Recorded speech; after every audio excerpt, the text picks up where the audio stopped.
जय हिंद बच्चों, वेदांत क्लासेस में आपका स्वागत है। और आज हम मॉडल प्रश्न पत्र 2023 जो आपके बोर्ड की तरफ से जो ब्लूप्रिंट के हिसाब से जो पेपर है उसको मैं हल करवा रहा हूं, ताकि आपका एक बार पूरी किताब का रिवीजन हो जाए। तो चलते हैं मॉडल प्रश्न पत्र 2023 विषय गणित। अब देखो, आपके शुरुआत के जो प्रश्न आएंगे वो अभ्यास से आधारित क्वेश्चन होंगे। तो पहला प्रश्न जो मॉडल पेपर में दिया हुआ है, 12 और 15 का लेस एफ है और मैस एफ कितना होगा। सबसे पहले तो ये ध्यान रखना आपको कि लेस एफ पहले दिया हुआ, तो लेस एफ पहले ही लिखना है। तो हम क्या करेंगे, उधर थोड़ी साइड में जगह, तो 12 के अभाज्य गुणनखंड करते हैं ना।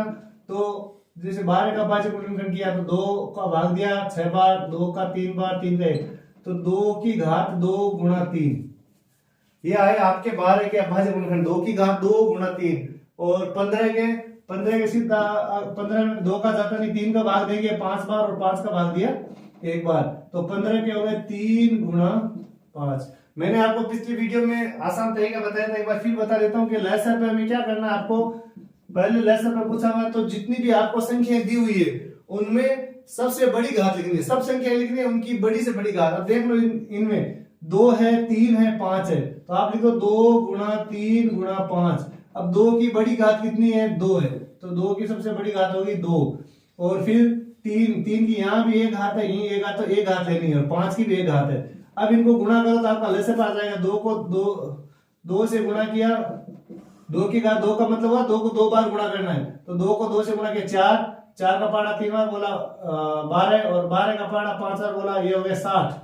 अब इनमें देख लो 60 पहले किस में लिखे हुए, इसमें और किसी में नहीं है, तो इसका मतलब उत्तर ये हो गया। लेकिन इनमें से कोई नहीं, ये मान लो हो सकता है, क्योंकि मान लो 3 नहीं आए, तो मैस भी ले लेते हैं, मैस पे कितना होगा। तो मैस में क्या सब कॉमन चीज क्या है, तो कॉमन देखो 2 इसमें, लेकिन इसमें नहीं है, 3 है। मैस में आती है उभयनिष्ठ और सबसे छोटी घात, तो 3 की घात यहाँ भी 1 और यहाँ 1 है, इसका मतलब 60 और 3 हो गए, तो ये आपका ए उत्तर हो गया इसके अंदर। तो यहाँ लिख दो, यहाँ लिखना है आपको, या कॉपी में आपको प्रश्न नहीं, बोर्ड की कॉपी में प्रश्न नहीं लिखने हैं, आपको सीधा ए बस है, जो भी एक आगे 60 और 3 है, तो आप वहां लिख सकते हो ए 60 और 3। चलते हैं अगले क्वेश्चन में। दूसरा क्वेश्चन क्या है, बहुपद 3x² + 4x - 2 में शून्य की संख्या होगी। अब देखो ये कौन सा बहुपद है, द्विघात बहुपद है।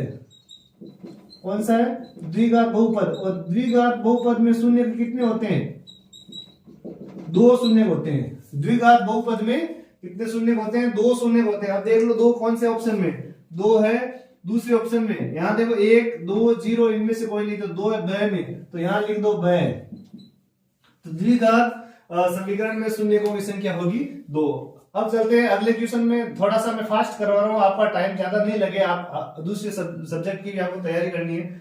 मूल बिंदु के निर्देशांक है, ये तो सबसे इंपॉर्टेंट क्वेश्चन है, आप दिमाग फिक्स कर लो। मूल बिंदु क्या होता है, जहां ग्राफ में दोनों अक्ष आपस में एक दूसरे को काटते हैं, वो मूल बिंदु होता है। ये होता है एक्स अक्ष और ये होता है वाई अक्ष। अब यहाँ जो दोनों आपस में काटेंगे वो इसका ग्राफ का मूल बिंदु होगा, और हमेशा मूल बिंदु निर्देशांक 0 0 होते हैं। तो इसमें देख लो आप 0 0 कौन से ऑप्शन में है, द में है, तो इसका मतलब आपका उत्तर होगा ऑप्शन द, यानी द ऑप्शन में 0 0 है और वो ही मूल बिंदु के निर्देशांक होंगे। अब चलते हैं अगले प्रश्न में। अब देखो अगला क्वेश्चन है, यदि 2x + y 2x + y = 6 तो इसको संतुष्ट करने वाला युग्म है। आपको अगर संतुष्ट करने वाला ऐसे सवाल आए तो आपको क्या करना है, ये मान ये इसमें रख के देख लो आप, 2x + y = 6। अब आपको क्या करना है कि जो पहला मान है वो रख के देखो, अगर यहाँ इन दोनों में अगर 6 आता है तो वो संतुष्ट करेगा। तो यहाँ पहला ऑप्शन है 1 और 2, तो 2 गुणा 1, x की जगह 1 रखा प्लस y की जगह 2 रखा, 2 को 1 से गुणा किया, 2 + 2 4। इसका मतलब ये पहला संतुष्ट नहीं करेगा इसको। दूसरा देखते हैं, दूसरा है 2 और 1, 2 और 1, तो 2 गुणा 2 + 1 4 + 1 5, ये भी संतुष्ट नहीं करेगा, अपने को 6 लाना। तीसरा है 2 और 2, तीसरे ऑप्शन में, तो 2 गुणा 2 + 2, तो 4 + 2 = ये हो गया आपके 6। अब देखो इसमें हमने मान रखा, तीसरा ऑप्शन से सही आ रहा है, यहां रखा 2 गुणा 2, x का मान 2 और y का भी 2, 2 को 2 से गुणा किया 4 और 4 में 2 जोड़े तो 6, तो इसका मतलब तीसरा ऑप्शन हो गया आपके। तो यहाँ आ गया सह उत्तर। अब देखो आपको क्या करना है, अगले क्वेश्चन में चलते हैं। अगला है समीकरण ax² plus bx plus c। यह है द्विघात समीकरण, इसके मूल वास्तविक नहीं होंगे, इसका मतलब काल्पनिक होंगे। तो इसमें तीन वो है प्रतिबंध है। पहला है अगर b² माइनस 4ac का मान 0 से बड़ा आता है तो मूल वास्तविक होंगे। ये याद रखना आपको। अगर मान ये तो मॉडल पेपर का क्वेश्चन है, इसमें से थोड़ा सा अलग दे दे आपको कि वास्तविक होंगे, उसका क्या प्रतिबंध। तो अगर इसका मान 0 से बड़ा होगा तो वास्तविक होगा, अगर 0 के बराबर होगा तो मूल समान होंगे, और 0 से छोटा b² minus 4ac less than 0 तो काल्पनिक होंगे या वास्तविक नहीं होंगे। तो अब इसमें से अपन को कौन सा चीज पूछिए, हमें ये चीज पूछिए कि वास्तविक नहीं होंगे तो कौन सा इसमें होगा। पहला वास्तविक का, दूसरा समान का, तीसरा अगर माइनस में मान आ जाए, 0 से छोटा आ जाए मान तो काल्पनिक होंगे। तो इसमें देखो कौन सा ऑप्शन होगा। तो ये तो है वास्तविक मूल का 0 का मान बड़ा, ये पहला होगा। इसमें देखो b² माइनस 4ac 0 से छोटा हो तब काल्पनिक होते हैं, और 0 से बड़ा होता है तो समान होता है, और 0 से बड़ा वास्तविक, 0 के बराबर समान, और इनमें से तो पहला ऑप्शन होगा b² माइनस 4ac 0 से छोटा हो तब मूल वास्तविक नहीं होते। तो इस ऑप्शन में क्या भरेंगे, यहाँ पे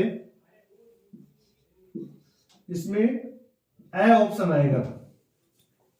अब चलते हैं अगले प्रश्न में। एक समांतर श्रेणी, समांतर श्रेणी का मतलब समान अंतर चल रहा है। 3, 7, 11, 15 के लिए 7 का अंतर होगा। आपको सीधा ऐसी तो आ जाए, वैसे तो आपको सीधा ज्यादा दिमाग टाइम नहीं लगाना है, क्योंकि इसमें समय ज्यादा लगाओगे तो अगले क्वेश्चन छूट जाएंगे। तो आपको क्या करना है, a2 माइनस a1 होता है 7 अंतर ज्ञात करने का सूत्र। अगर समांतर श्रेणी है तो a2 माइनस a1, दूसरे पद में से पहला पद घटा दो, आपके 7 अंतर आ जाएगा। 7 माइनस 3 बराबर हो गया आपके 4। यहां देखो दूसरा पद 7 माइनस 3 4 आगे तो आपका ये 7 अंतर हो गया। आगे भी निकालोगे तो सेम आएगा क्योंकि ये समांतर श्रेणी है। तो कौन सा ऑप्शन हो गया, द। तो यहां भर दो द ऑप्शन। अब एक वृत्त पर कितनी स्पर्श रेखाएं हो सकती है। अगला क्वेश्चन है कि एक वृत्त पर अपन कितनी स्पर्श रेखाएं खींच सकते हैं। तो वृत्त क्या है, वृत्त तो छोटे छोटे बिंदुओं का बिंदु पथ है, बहुत सारे बिंदु इसमें। तो यहां ऑप्शन देखो क्या, एक बिंदु पे एक स्पर्श रेखा हो सकती है, लेकिन इसमें बहुत सारे बिंदु है तो 3 नहीं हो सकते, ज्ञात नहीं, अनंत। अब देखो ज्यादातर तो आपके वर्ड जो यूज आएगा वो होगा अपरिमित रूप से अनेक। आपको लिखने वाले प्रश्न में पूछे तो आपको लिखना है अपरिमित रूप से अनेक, लेकिन यहाँ अनंत लिखा हुआ है तो हम तीनों में चारों में यही ऑप्शन सही बैठ रहा है, तो अपन लिखेंगे ब ऑप्शन अपरिमित रूप से अनंत। तो ये आपके 8 एवं हो गए। अब चलते हैं आगे के प्रश्नों में। अब देखो अगला प्रश्न है 2 sin 45 डिग्री cos 45 डिग्री। ये इसकी सारणी मैंने बहुत इजी तरीके से आपको बताई थी। अगर आपने नहीं देखी है तो मैं कमेंट बॉक्स में उसका लिंक दिया हुआ है, आप उस क्लास पे जाना और उसको समझना आराम से, तो आपकी समस्या नहीं होगी। अब देखो यहाँ मैं वो सारणी छोटे रूप में लिख रहा हूं, LAK 0, 30, 45, 60, 90 डिग्री, 0, 11, 132, 112, 312, 101, ये इन पे आएगा वर्गमूल का चिन्ह, और ये होगी आपकी सारणी पूरी। ये सबसे शॉर्ट तरीका है, आप देखना। अब देखो अपने को क्या 2 इंटू साइन 45 और cos 45। अब एक सूत्र इसमें याद रखना, LAL बटा KKA, ये याद रखना, 2 गुणा। अब देखो साइन 45, अब साइन का सूत्र क्या होता है, लंब बटा कर्ण। 45 डिग्री में L के नीचे देखो कितना लिखा, 45 डिग्री है, L के नीचे 1 और K के नीचे √2, तो 1√2, 1 बटा √2 है। अब cos 45 का, cos का सूत्र क्या होता है, आधार बटा कर्ण। 45 वाली लाइन में देखना है, आधार 1 के नीचे कितना है 1 और कर्ण के नीचे कितना है √2, तो 1√2। अब क्या होगा, इनको गुणा करेंगे तो नीचे वाले दोनों को गुणा किया, √2 को गुणा किया तो क्या आया, 2 आएगा, क्योंकि √4 होगा, 4 का वर्गमूल 2 हो जाएगा। अब 2 से 2 कट गए तो क्या रहा 1, तो इसका उत्तर हो गया 1। तो यहाँ एक कौन से ऑप्शन में, स ऑप्शन में, तो यहाँ आएगा स। अब आगे चलेंगे, वृत्त का क्षेत्रफल ज्ञात करने का सूत्र। इस प्रश्नावली के सूत्र तो आपको सब आने चाहिए, और सूत्रों पूरी किताब के सूत्रों का मैंने 2 वीडियो बनाए हैं, सूत्र फर्स्ट और सेकंड पार्ट में, तो वो भी मैं लिंक यहाँ दे रहा हूं, उनमें से आप देख लेना एक बार, तो आपको रिवाइज हो जाएंगे सब सूत्र। अब देखो वृत्त के क्षेत्रफल का सूत्र क्षेत्रफल ज्ञात करने का सूत्र क्या है, तो मेन ये है कि वृत्त की परिधि और क्षेत्रफल। तो परिधि का सूत्र क्या है, वृत्त की परिधि का सूत्र 2 पाई आर, और क्षेत्रफल ज्ञात करने का सूत्र क्या है, पाई आर स्क्वायर। ये आपको याद रखने दोनों, परिधि 2 पाई आर और क्षेत्रफल पाई आर स्क्वायर। अब इसमें पाई, ये तो है वृत्त की परिधि ज्ञात करने का सूत्र, और ये है स ऑप्शन में पाई आर स्क्वायर, ये होगा आपके वृत्त का क्षेत्रफल ज्ञात करने का सूत्र। अब देखो अगला क्वेश्चन है, यदि एक बेलन की ऊंचाई 11 सेमी और उसका वक्र पृष्ठीय क्षेत्रफल है 968 सेमी स्क्वायर। अब ये आपको तभी आएंगे जब आपको सूत्र आ रहे हैं, नहीं तो फिर नहीं आएंगे आपको। अब देखो बेलन की ऊंचाई आप h मान लो, h दिया हुआ 11 सेमी, और यहां लिख देता हूं मैं आपको, यहाँ बेलन की ऊंचाई h 11 सेमी, वक्र पृष्ठीय क्षेत्रफल क्या सूत्र होता है, 2 पाई आर एच। बेलन के वक्र पृष्ठीय क्षेत्रफल का सूत्र होता है 2 पाई आर एच। यहां आप कितने दिए वो लिख दो, 968, तो 968 ये हमने यहां रख दिए। अब इसमें h का मान रखेंगे और फिर बाकी मान अपने आप आ जाएंगे।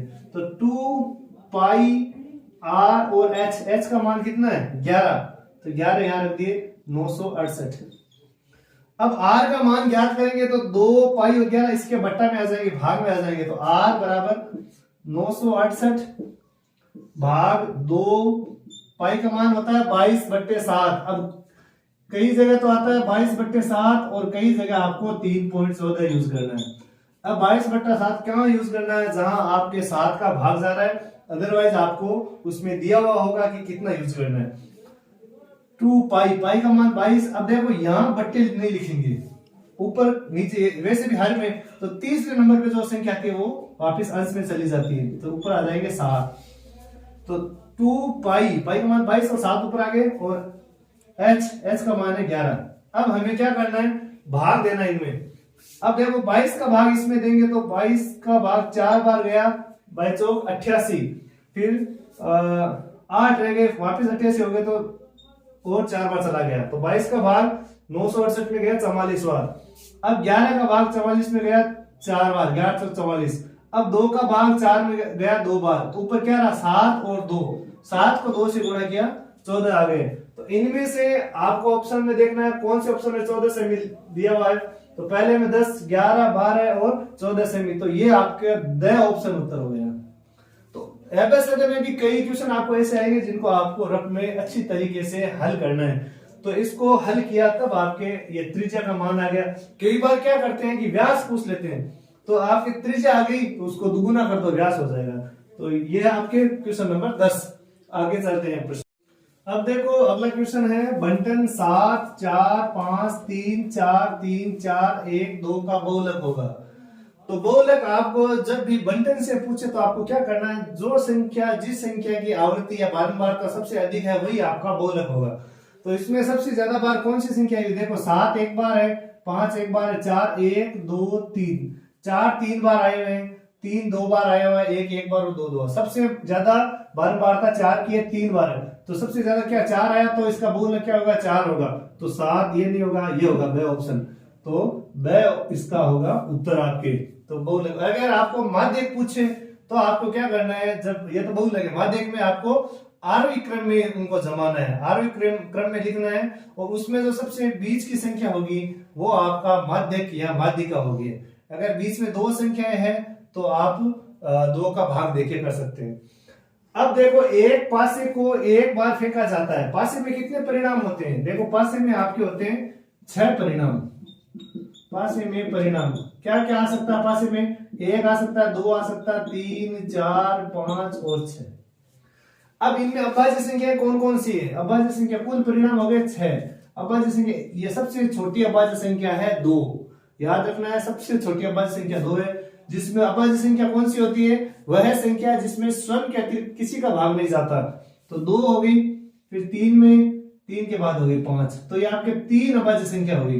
तो प्रायिकता क्या होगी, अब प्रायिकता का सूत्र होता है कि घटना के अनुकूल परिणाम बट्टा कुल संभव परिणाम। तो कितने परिणाम 1 2 3, 3 परिणाम अभाज्य संख्या के अनुकूल, यानी 3 अभाज्य संख्या है, और कुल परिणाम कितने 6। तो 3 का 3 में भाग दिया 1 बार और 3 का 6 में भाग दिया 2 बार। इसका सरल रूप हो गया 1/2। अब देखना 1/2 कौन से ऑप्शन में, ए में। तो ये ए ऑप्शन इसका होगा 1/2 उत्तर। तो ये आपके 12 अंक से आएंगे खंड ए में। तो ए खंड आपके ये कंप्लीट हो गया। अगर आपको एग्जाम में सवाल करते तो खंड वाइज करने, सबको एक जगह ही करने। हाँ, खंड कोई सा भी शुरू कर सकते हो, चौथा खंड आपको पहले आ रहा तो वो कर सकते हो, लेकिन उनके उस खंड के सभी सवाल एक जगह करने। अब देखो आगे जो क्वेश्चन है खंड ए में, वो आपके है रिक्त स्थान। अब रिक्त स्थान में क्या होता है कि आपके ये भी दे सकते हैं, इधर परी में ए परी में जैसे भी 2 ऑप्शन दे सकते हैं, उनको रिक्त स्थान में भरना है। या ऐसा भी हो सकता है कि आपको रिक्त स्थान आगे दे, रिक्त स्थान दे, आगे कुछ भी नहीं दे। तो अब देखो दोनों तरीके के सवाल है इसमें। पहला सवाल है 2 + 3√5 एक संख्या है, कौन सी संख्या है, परी में है या अपरी में। देखो √5 आ गया। अब इनको यहां तक ही हल कर सकते हैं, तो इनको p/q के रूप में, परी में संख्या कौन सी होती है, वे संख्या है जिन्हें p/q के रूप में नहीं लिख सकते। तो ये क्या है, 3 + 2√5 अपरिमेय संख्या। तो आप यहां लिख दो अपरिमेय, इसके टिक लगा दो, अपरिमेय संख्या है। आगे सभी वृत्त। अब देखो इसमें सर्वांग सम होते हैं या समरूप होते हैं। अगर सर्वांग सम आकृतियां कौन सी होती है, वे आकृतियां जिनका आमाप समान हो, यानी बराबर होने चाहिए। अगर लंबाई चौड़ाई सब बराबर है तो सर्वांग सम है। वृत्त सब सभी वृत्त, अब ये वृत्त है और एक ये वृत्त है, इससे बड़ा ये वृत्त है, ये सभी वृत्त आ गए, लेकिन ये सर्वांग सम नहीं है। अगर इनका आमाप समान होता, त्रिज्या समान होती, तो इनको सर्वांग सम कह सकते थे, लेकिन ये छोटे बड़े आमाप समान नहीं है, तो क्या है, समरूप है। तो सभी वृत्त समरूप होते हैं। आगे है tan 30 degree into tan 60 degree का मान क्या होगा। अब देखो मैं सीधा एक बार वो 60 का 30 डिग्री वाला लाइन लिख रहा हूं। 30 डिग्री में क्या होता है, 132 LAK। अब tan का मान, tan लाल बट्टा कक्का वाले सूत्र में tan का मान क्या होता है, लंब बट्टा आधार। अब इसमें अपन 30 डिग्री वाले, वो अपन को याद रखनी है ये टेबल। तो 30 डिग्री में क्या होगा, लंब बट्टा आधार। तो हमें चाहिए tan 30 का, तो tan 30 का मान होगा लंब 1 आधार √3, तो 1/√3 होगा। और अब 60 वाली लाइन लिख देते हैं। 60 का क्या है, 132 112 312, ये हो गई 60 वाली लाइन। अब tan का ही मान है 60 डिग्री, तो tan का मान क्या होगा, लंब बट्टा आधार। तो लंब कितना है, √3 और बट्टा आधार 1, तो √3 हो गया। तो 1/√3 और √3 को गुणा करना, 1/√3 इंटू, ये तो है tan 30 डिग्री का और ये है tan 60 डिग्री का। इन दोनों को, ये दोनों कट गए तो क्या रहेगा, 1। तो इनका मान क्या होगा, 1 होगा। अब देखो वृत्त की स्पर्श रेखा और त्रिज्या के मध्य कितने डिग्री का कोण होता है। अब देखो ये आपके वृत्त है, मान लो। अब यहां ये होगी स्पर्श रेखा, ये कोई बिंदु पर स्पर्श कर रही है इसको, और ये होगी त्रिज्या, ये त्रिज्या। तो जब भी स्पर्श रेखा और त्रिज्या की बात होती है तो इन दोनों के बीच समकोण होता है, 90 डिग्री का कोण होता है। तो वृत्त की स्पर्श रेखा और त्रिज्या के बीच 90 डिग्री का कोण होता है। ये ऑप्शन आप, इसमें ऑप्शन भी दिए हुए, 3 ऑप्शन दिए हुए, न्यून कोण होगा या अधिक कोण होगा या समकोण या 90 डिग्री का कोण होगा। तो क्या होगा, 90 डिग्री का कोण बनता है। तो यहाँ समकोण भी लिख सकते हैं, ये की बात है। अब है वर्गीकृत आंकड़ों का मध्य ज्ञात करने का सूत्र क्या है। अब देखो अवर्गीकृत अगर आंकड़े अपने जैसे उनको वर्ग में नहीं लिखा गया है, तो वहां हम सूत्र लगा सकते हैं प्रेक्षणों का योग बटा प्रेक्षणों की संख्या। प्रेक्षणों का योग, जितने भी अपन को मान दिए हैं उनका योग और बटा प्रेक्षणों की संख्या। ये होगा अवर्गीकृत के लिए, अवर्गीकृत के लिए प्रेक्षणों की संख्या, ये माध्य का सूत्र है। लेकिन अगर उनको वर्गीकृत कर दिया गया है तो माध्य का सूत्र होगा सिग्मा fx बटा सिग्मा f। मैं साथ में आपको अलग चीजें भी बता रहा हूं, ताकि ये तो अपने मॉडल पेपर में दिया हुआ है, इनमें से भी कई क्वेश्चन आ सकते हैं। ये नहीं आया है, वर्गीकृत लिखा हुआ है, अवर्गीकृत का जाए तो आपको ये लिखना प्रेक्षणों का योग बटा प्रेक्षणों की संख्या। अब आगे देखो किसी असंभव घटना के, अब यहां मान लो असंभव पूछा हुआ है, आगे बोर्ड के पेपर में संभव का पूछ ले, तो आपको दोनों ध्यान रखनी है। कोई भी घटना अगर संभव घटना है उसकी प्रायिकता होगी 1 और असंभव घटना की प्रायिकता होगी 0। जो संभव, जैसे मान लो अपने को पूछे कि किसी पासे में 7 आने की प्रायिकता बताओ, तो 7 तो पासे में नहीं आ सकते क्योंकि पासे में 6 तक आते हैं। तो वहां क्या होगा, असंभव घटना की प्रायिकता 0 होगी। तो ये इसकी प्रायिकता होगी 0। अब चलेंगे आगे के प्रश्नों में। अब देखो खंड ए का तीसरा प्रश्न है, उसका पहला जो प्रश्न है वो है दो चर वाले समीकरण निकाय का अद्वितीय होने की शर्त लिखिए। हल अद्वितीय। अब देखो इसके तीन फॉर्मूले, तीनों याद रखने आपको। पहला है a1 बट्टा a2 not equal to b1 बट्टा b2। अगर पहला ये है, दूसरा a1 बट्टा a2 बराबर है b1 बट्टा b2 के और बराबर नहीं है c1 बट्टा c2 के। और तीसरा है a1 बट्टा a2 बराबर b1 बटा b2 बराबर c1 बटा c2। ये तीन प्रतिबंध है इसके। पहले प्रतिबंध में इसका यह होगा कि इसका अद्वितीय हल होगा। अद्वितीय हल का मतलब दोनों रेखाएं ग्राफ में आपस में काटेगी। दूसरे प्रतिबंध में होगा कोई हल नहीं होगा, कोई हल नहीं होगा, इसका मतलब दोनों रेखाएं क्या होगी, समांतर होगी। तीसरे प्रतिबंध में इसके अपरिमित रूप से अनेक हल होंगे, अपरिमित रूप से अनेक हल। और इसमें क्या होगी, दोनों रेखाएं संपाती होगी, एक दूसरी लाइन के ऊपर आएगी। तो तीन प्रतिबंध है इसके अंदर। पहला अद्वितीय होगा जब a1 बटा a2 बराबर नहीं है b1 बटा b2 के। दूसरे में अगर ये दोनों बराबर है, तीसरा बराबर नहीं है, तो इसका कोई हल नहीं होगा, दोनों रेखाएं समांतर होगी। और तीसरे में a1 बटा a2 b1 बटा b2 c1 बटा c2 तीनों बराबर है। तो इसका मतलब क्या होगा, एक लाइन के ऊपर दूसरी लाइन आएगी ग्राफ में और दोनों रेखाएं संपाती होगी, इसके अपरिमित रूप से अनेक हल होंगे। कोई सा भाई आपको पूछ सकते हैं, तो इसमें क्या लिखेंगे शर्त उत्तर में, a1 बराबर बटा a2 बराबर नहीं है b1 बटा b2 के। यह है अद्वितीय होने की शर्त, अद्वितीय हल की शर्त। ये हो गया आपके उत्तर। तो आपको सूत्रों से संबंधित भी, ये सूत्रों से संबंधित ये तो पूरा वीडियो देखिए, दो पार्ट में इनसे संबंधित भी बहुत सारे प्रश्न आपको देखने को मिलेंगे। अब देखो ये है द्विघात समीकरण, केवल सूत्र पूछा है सीधा, ax square plus bx plus c के मूल ज्ञात करने का श्रीधराचार्य सूत्र लिखिए। श्रीधराचार्य सूत्र क्या होगा, केवल सूत्र लिखना है, मान नहीं रखना है। अब हो सकता है आपको एग्जाम में यहाँ कुछ संख्या दे दे, उससे उत्तर पूछे, लेकिन ये छोटा प्रश्न है इसलिए केवल सूत्र पूछा है। तो श्रीधराचार्य सूत्र क्या है, ये सूत्र है। अब देखो x बराबर क्या सूत्र लिखेंगे, x बराबर इसके सूत्र होता है minus B plus minus root B square minus 4ac बट्टा 2a। ये आपके सूत्र है, केवल श्रीधराचार्य सूत्र है। x यानी मूल x तो मूल हो गए, माइनस बी प्लस माइनस दोनों लगाने, root B square minus 4ac बट्टा 2a। ये आपके द्विघात समीकरण के मूल ज्ञात करने का श्रीधराचार्य सूत्र है। अब चलते हैं अगले प्रश्न में। अब देखो अगला क्वेश्चन समांतर श्रेणी से, समांतर श्रेणी 2, 5, 8, 11 के 12 पदों का योगफल ज्ञात करो। सीधा सूत्र लगाना है। पहला पद कौन सा होता है, a। तो a बराबर कितने हैं, 2। ये 2 हो गया पहला पद। सार्व अंतर होता है d बराबर a2 माइनस a1। पूरा लिखना है आपको, यहां पे आप लिख दो पहला पद। तो पहला पद a बराबर हो गया 2, सार्व अंतर d a2 minus a1। a2 यानी ये a1 है, ये a2 है, ये 3 a4 ऐसे।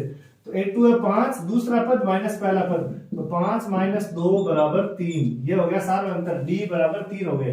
अब n बराबर कितने हैं, 12। n बराबर है 12 पदों की संख्या। अब समांतर श्रेणी के n पदों का योग सूत्र लिखना है। समांतर श्रेणी के n पदों का योग, क्या सूत्र होता है इसका, एस एन बराबर n बट्टा 2 2a plus n minus 1 into D. ये होगा आपके समांतर श्रेणी के n पदों का योग, एस एन बराबर n बट्टे 2 2a plus n minus 1 into D. इसमें मान रखना है आपको। तो एस एन n बट्टा 2, n का मान कितना है, 12 है, तो 12 बट्टे 2, फिर 2a 2 गुणा पहला पद, तो 2 गुणा पहला पद है 2 प्लस n माइनस, n का मान है 12 माइनस 1, यानी 2a 2 गुणा 2 पहला पद 2 था, फिर प्लस का चिन्ह n 12 माइनस 1 इंटू डी। सार अंतर है 3। ये देखो सार अंतर यहाँ आया 3। अब ये हल करना है। अब देखो 2 का भाग 12 में कितनी बार गया, 6 बार, तो यहाँ आ गया 6। फिर कोष्टक लगाया, 2 को 2 से गुणा किया 4 प्लस 12 में से 1 गया 11 इंटू 3 6। पहले ये कोष्टक हल करना पूरा, 4, अब कोष्टक में क्या गुणा पहले हल होता है, या जोड़ना नहीं आपको, बोर्ड मास के नियम से पहले आपको कोष्टक है, कोष्टक के अंदर भी अगर मान लो भाग गुणा तो पहले भाग होगा, अगर भाग नहीं है तो गुणा होगा, गुणा नहीं है तो जोड़, बाकी में से कोई से कर सकते हैं। 11 का पहाड़ा 3 बार बोला 33, अब ये 33 और 4 को जोड़ा कितने हो गए 37, 37। अब इनको गुणा करेंगे तो इन दोनों को गुणा किया, 6 का पहाड़ा 7 बार 42, 4 और 6 का पहाड़ा 3 बार 18, 18 और 4 22, तो ये हो गए 222। तो इसका मतलब इनके 12 पदों का योग होगा 222। अब देखो अगला क्वेश्चन, दो समरूप त्रिभुजों की भुजाओं का अनुपात 4:9 है, तो इनके क्षेत्रफलों का अनुपात क्या होगा। अब देखो एक प्रमेय है, प्रमेय क्या है, किसी समरूप त्रिभुजों के क्षेत्रफलों का अनुपात उनकी भुजाओं के अनुपात के वर्ग के बराबर होता है, ये है प्रमेय, वो इसमें काम में लेनी है। अब देखो मान लो हमने दो त्रिभुज ले लिए, इसके अंदर एक त्रिभुज ले लिया एबीसी, यहां हमने दो त्रिभुज ले लिया समकोण त्रिभुज, एक ले लिया ए बी सी और एक ले लिया डी ई एफ, ये मान लो दो त्रिभुज है हमारे समकोण त्रिभुज, समरूप त्रिभुज है, समरूप तो प्रश्न में दिया हुआ है। अब इनका क्षेत्रफल अनुपात, अब प्रमेय क्या कर रही है, प्रमेय से प्रमेय लिख देते हैं अपन, प्रमेय क्या है, दो समरूप त्रिभुजों के क्षेत्रफलों का अनुपात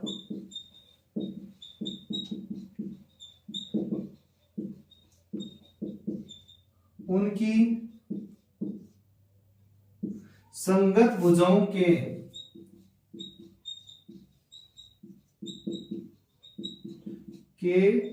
अनुपात के वर्ग के बराबर होती हैं, वर्ग के बराबर होता है। यानी इनके क्षेत्रफलों का जब अनुपात लिखेंगे तो ये संगत भुजाओं के वर्ग के अनुपात के बराबर होगा। अब मान लो अपन में दो त्रिभुज है, तो ये ए आर का मतलब हो गया एरिया यानी क्षेत्रफल, A R A B C, और यहां हो गया ए आर, इससे आगे कौन सा त्रिभुज है, डी ई एफ, ये त्रिभुज है। अब इनका अनुपात इनकी भुजाओं के, अब भुजाओं अनुपात है 4:9, इनके वर्ग के बराबर होगा, भुजाओं के संगत भुजाओं के अनुपात के वर्ग के बराबर होगा।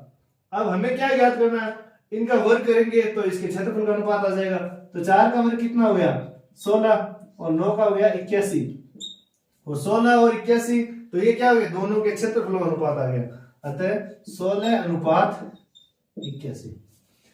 तो संगत भुजाओं के अनुपात, अनुपात तो दिया, इनका वर्ग करेंगे तो अपने आप दोनों का क्षेत्रफल अनुपात आ जाएगा। तो 4 और 9 का वर्ग, 4 का 16, 9 का 81, तो 16:81। अब देखो अगला क्वेश्चन है, sec 40 degree minus cosec 50 degree minus sec 50 degree और कोसेक 40 डिग्री। अब देखो जो त्रिकोणमितीय सारणी है उसमें तो हम केवल 0 डिग्री, 30, 45, 60 और 90 के ही मान ज्ञात कर सकते हैं। ये क्या है, ये है पूरक कोणों के त्रिकोणमितीय अनुपात। अब इसमें क्या करना है आपको, देख लो 90, इन दोनों का योग 90 हो रहा है, अगर इन दोनों का योग 90 हो रहा है तो आपको एक ही चेंज करनी है। चेंज कैसे करना है, जैसे मान लो ये 40 डिग्री, हम इसको ऐसे लिख सकते हैं क्या, सेक 90 माइनस 50 डिग्री। 40 को ऐसे लिखा है 90 माइनस 50, क्योंकि 90 में से 50 घटाएंगे तो 40 आएगा। अगर आप इसको चेंज कर रहे हो तो 90 में से ये घटेगा, ये ध्यान रखना आपको। अगर इस कोण को चेंज कर रहे हो तो 90 में से इसका पूरा कोण घटेगा। तो सेक तो सेक ही रहा, 90 माइनस 40 भूल गए एक बार, इसका पूरा कोण 50 डिग्री 50, और नीचे वाले में कोई चेंज नहीं करना है, कोसेक 50 डिग्री। अब इन दोनों में, इनमें एक चेंज कर सकते हैं, कोई सा भी चेंज कर लो, ये कर लो चाहे ये कर लो। ऊपर वाला चेंज करते हैं सेक, अब सेक को चेंज कर रहे हैं, 50 को भूल जाओ, दूसरा कौन सा कोण है 40 डिग्री, तो ये होगा सेक 90 माइनस 40 डिग्री और बट्टा कोसेक 40 डिग्री। अब यहां कंफ्यूज नहीं होना है कि ये 40 कहां से है, क्योंकि 90 में से 40 घटाएंगे तो 50 ही बचेंगे। चेंज इस तरीके से लिखा है। अब दोनों में सूत्र लगेगा, कौन सा, पूरा कोणों के त्रिकोणीय अनुपात, सेक 90 माइनस थीटा, सेक 90 माइनस थीटा, इसका सूत्र क्या होता है, कोसेक थीटा। और ये हो गया ये भी सेम सूत्र है, सेक 90 माइनस थीटा। ये अब इनको चेंज करेंगे, सेक 90 माइनस ये थीटा मान लो, तो सेक 90 माइनस थीटा इसका सूत्र होता है कोसेक, तो इसको बदलेंगे, कोसेक 50 डिग्री है तो 50 लिख देंगे, बटा में क्या है कोसेक 50 डिग्री, और माइनस इसमें सेक 90 माइनस 40 डिग्री है तो सेक वही सूत्र हो गया 90 माइनस थीटा, उसकी जगह हम लिखेंगे कोसेक। इसको जब सेक 90 माइनस थीटा होता है उसको आप कोसेक कर दो, केवल ये मान लिख दो, 40 डिग्री है तो 40 बटा में क्या है कोसेक 40 डिग्री। अब देखो ये दोनों कट रहे हैं, इनको काट दो, इसका इसमें भाग गया तो ये दोनों इसमें एक भाग गया 1 और माइनस इन दोनों का भाग 1, 1 माइनस 1 बराबर 0, तो इसका मान कितना आ गया 0 आ गया। अब देखो यहां सर्व समीकरण है, ये आपको ध्यान रखना है, इस टाइप के जो सवाल आएंगे ना वो आपके गलत होने की ज्यादा चांस है, थोड़ा सा दिमाग लगाओगे आपको सर्व समीकरण याद है तो आपको कोई समस्या नहीं आएगी। देखो इन दोनों में 9 कॉमन आ रहे हैं, 9 बाहर आ गए कॉमन, उभयनिष्ठ 9 इसमें भी है 9 इसमें भी है। अब देखो पीछे क्या रहेगा सेक स्क्वायर थीटा, 9 इसमें से बाहर निकाले तो सेक स्क्वायर थीटा रहेगा, यहाँ पे 9 इसमें से निकाले तो tan स्क्वायर थीटा रहेगा। अब क्या करेंगे, अब ये खुद सर्व समीकरण है तो इसका मान कितना होता है, जो भी आप सूत्र लगा रहे हो वो लिख दो यहाँ पे, sec square theta minus tan square theta, इसका मान होता है 1, तो इसको पूरे को हटा दो, इसकी जगह 1 रख दो, तो 9 गुणा 1 बराबर 9, तो इसका उत्तर कितना आ गया 9 आ गया। अब देखो अगला क्वेश्चन उन्नयन कोण अवनमन कोण से रिलेटेड है, तो जैसे इसमें दिया हुआ वैसे आप चित्र बनाते चलो, इसमें चित्र बनाना है, एक समय एक मीनार, ये देखो आपकी होगी मीनार, उसकी छाया, छाया कहां बनेगी, या तो इस साइड में बनेगी या उस साइड, अपन इस साइड में बना लेते हैं। छाया हमेशा सूर्य के विपरीत बनती है, सूर्य अगर इस साइड में तो आगे बनेगी। अब यहां ये इसका कोण हो गया। अब ये कह रहा है कि मीनार की छाया ऊंचाई के बराबर है, छाया ऊंचाई, ऊंचाई कितनी यही पता नहीं है तो ऊंचाई अपन मान लेते हैं x मीटर या h मीटर मान लो,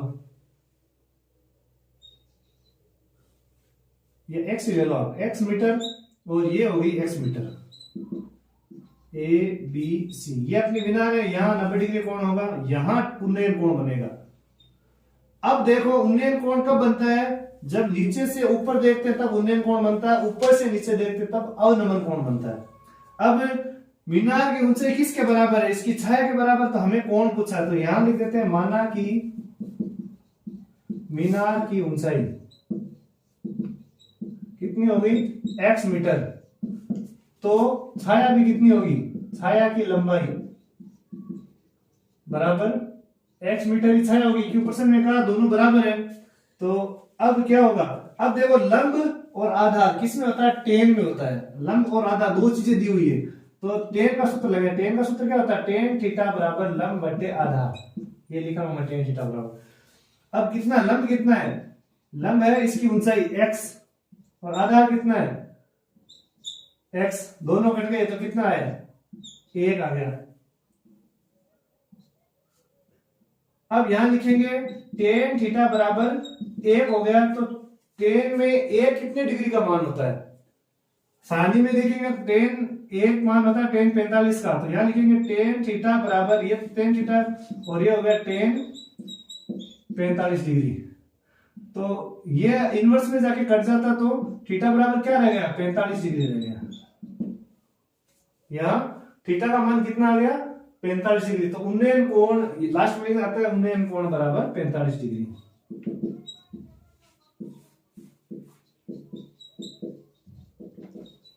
यहां ध्यान रखना आपको tan थीटा यहाँ 1 आ गया तो 1 का मान लिख दो कि tan, ये tan के रूप में, तो इसका ही tan के रूप में लिखो, tan 45 का मान होता है 1, तो थीटा बराबर आ गया 45 डिग्री।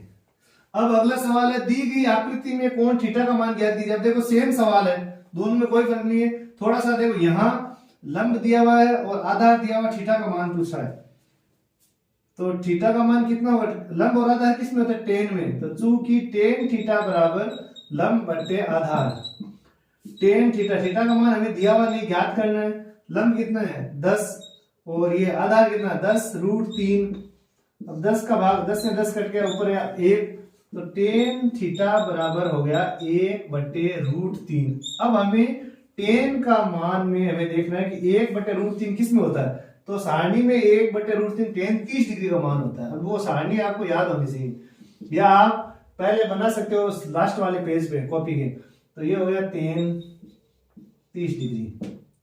तो थीटा बराबर कितना आ जाएगा, 10 से 10 कट गया तो 30 डिग्री आ जाएगा। तो थीटा का मान हो गया 30 डिग्री। अब है नवा क्वेश्चन है, यदि एक बिंदु P से O केंद्र वाले किसी वृत्त पर P और PB स्पर्श रेखाएं 80 डिग्री कोण पर झुकी हुई तो कोण AOB का मान ज्ञात करो। अब हमें पहले इसका चित्र बनाना है। ये आपके है वृत्त, यहां से ये स्पर्श रेखा है और एक ये स्पर्श रेखा है। अब यहां A बिंदु लिया है, यहां B बिंदु है और ये हो गया P बिंदु। तो P से एक स्पर्श रेखा PA होगी और ये होगी PB। अब यहां से ये वृत्त की त्रिज्या, ये हो गया केंद्र वृत्त का O। अब ये दोनों जो स्पर्श रेखा है वो 80 डिग्री के कोण पे झुकी हुई है और हमें पता है ये दोनों कोण स्पर्श रेखा और त्रिज्या के 90 डिग्री के हैं। तो हमें केंद्र वाला कोण ज्ञात करना है। तो कोण PA व PB स्पर्श रेखाएं हैं।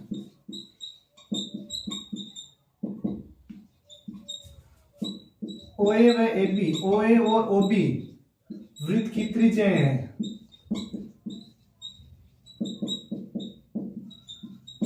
हमें ये लिखना है, पहले लिखना है कि ये दोनों स्पर्श रेखाएं, ये त्रिज्या है और ये कोण PAB, ये कोण कितने डिग्री का है, 80 डिग्री। यानी कि ये दोनों स्पर्श रेखाएं वो 80 डिग्री के कोण पे झुकी हुई है।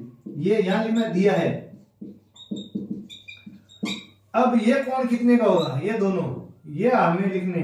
तो हम लिखेंगे कोण OAP बराबर कोण OBP, ये दोनों 90 डिग्री के समकोण होंगे।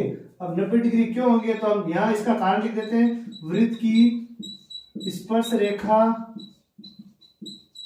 व त्रिज्या के मध्य कोण।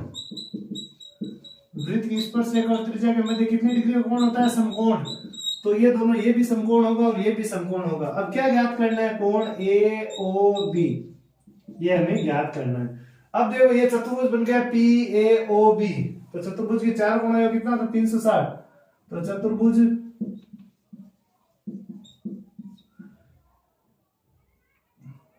AOBP में अब कोणों के नाम लिख दो अलग अलग, OAP plus OBP plus APB plus AOB और सब कोणों का योग कितना होगा, 360 डिग्री।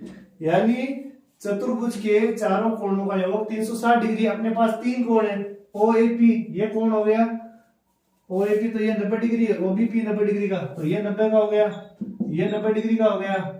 ये हमें दिया हुआ है कितने डिग्री, 80 डिग्री का। और हमें ज्ञात करना केंद्र वाला कोण AOB बराबर 360 डिग्री। अब इनको जोड़ेंगे सबको, तो 90 और 90 को जोड़ा 180, 180 में 80 जोड़े 260। तो 260 प्लस AOB बराबर 360 डिग्री। अब इसका पक्षांतरण करना उस साइड में, तो ये प्लस की संख्या उधर जाके माइनस की हो जाएगी। तो कोण AOB बराबर 360 माइनस 260, इनको घटाया तो 100 डिग्री बचेंगे। तो कोण AOB कितना हुआ, 100 डिग्री का होगा। तो ये अपना हो गया उत्तर। तो ये इसका पूरे का उत्तर है, ये कोण 100 डिग्री का होगा। अगला क्वेश्चन है, 6 सेमी त्रिज्या वाले एक वृत्त के त्रिज्याखंड का क्षेत्रफल ज्ञात कीजिए जिसका कोण 60 डिग्री है। अब देखो इसमें क्या लिखा हुआ है, हमें त्रिज्या दी हुई है, तो हम लिखेंगे त्रिज्याखंड की त्रिज्या। त्रिज्याखंड की त्रिज्या कितने डिग्री है, 6, त्रिज्या है 6 सेमी और कोण कितना है, कोण थीटा बराबर 60 डिग्री। अब हमें त्रिज्याखंड का क्षेत्रफल ज्ञात करना है। तो त्रिज्याखंड का क्षेत्रफल बराबर, क्या सूत्र होगा त्रिज्याखंड का क्षेत्रफल का, पाई r स्क्वायर थीटा बट्टे 360। ये होगा त्रिज्याखंड के क्षेत्रफल ज्ञात करने का सूत्र। तो पाई का मान कितना लिखना है, 22/7, 22/7। अगर देखो ऐसा मान आए कि 7 का भाग कहीं नहीं जा रहा तो 3.14 भी ले सकते हैं हम। आर त्रिज्या कितनी है 6 गुणा 6 और थीटा का मान कितना है 60 डिग्री और बट्टे 360। इतना भी टफ नहीं है, आप ऐसा कर सकते हो इसका। अब देखो 0 से 0 कट गया, सब मान लिख दिए। पाई का 22/7 आर स्क्वायर 2 बार त्रिज्या, थीटा का मान 60 डिग्री और इंटू 360। अब 6 का भाग 36 में गया 6 बार और इस 6 से ये 6 कट गए। अब ऊपर क्या बच गए 22 और 6, 22 और 6 को गुणा करेंगे तो 132 आएंगे और भाग 7। 132 में 7 का भाग देंगे, वो अपना त्रिज्यखंड का क्षेत्रफल का सूत्र आ जाएगा, सूत्र के त्रिज्यखंड का क्षेत्रफल आ जाएगा। 7 का भाग दिया एक बार, 6 बच गए 62 हो गए। 8 बार बोलेंगे तब 56 होंगे, 9 बार तो 63 हो जाते, ज्यादा हो जाएंगे तो 8 बार। अब यहाँ 12 में से 6 गए 6 और 0। अब यहाँ 6 में भाग नहीं जा रहा, यहाँ 10 लगाएंगे, यहाँ 0 लिखेंगे और फिर भाग यहाँ 8 बार, फिर आगे 4 बच गए, 4 0 लिखे 5। 18.85 तो 18.85 ये सेमी है, तो याद रखना है आपको क्षेत्रफल जब भी ज्ञात कर रहे हो आप सेमी स्क्वायर लिखो। तो ये त्रिज्यखंड का क्षेत्रफल का सूत्र याद रखना है। बाकी 2 मान दिए हुए हैं, 2 ही मान सही है हमें, तो यहाँ मान रखे 0 से 0 6 का भाग 6 बार गया, फिर 6 से ये 6 कट गए, ऊपर वालों गुणा के 132 नीचे 7, इनका भाग दिया 18.85 सेमी स्क्वायर। ये त्रिज्यखंड का क्षेत्रफल आ गया। 11वां प्रश्न है, एक बक्से में 3 नीली 2 सफेद और 4 लाल गेंद है। बक्से में से एक गेंद यादृच्छिक निकाली जाती है, तो इसकी क्या प्रायिकता है कि निकाली गई गेंद नीली है। तो हमें क्या करना है, पहले तो आप लिख दो नीली गेंद कितनी है, तो नीली गेंद बराबर 3। सफेद गेंद कितनी है, तो सफेद गेंद बराबर 2। लाल गेंद कितनी है, लाल गेंद हो गई आपके 4। टोटल कुल गेंदें, अब देखो कुल कितनी है 3 और 2 5 और 4 9, तो कुल कितनी 9 गेंद है। अब हमें क्या निकालनी है नीली गेंद, तो यहां लिखेंगे नीली गेंद आने की प्रायिकता।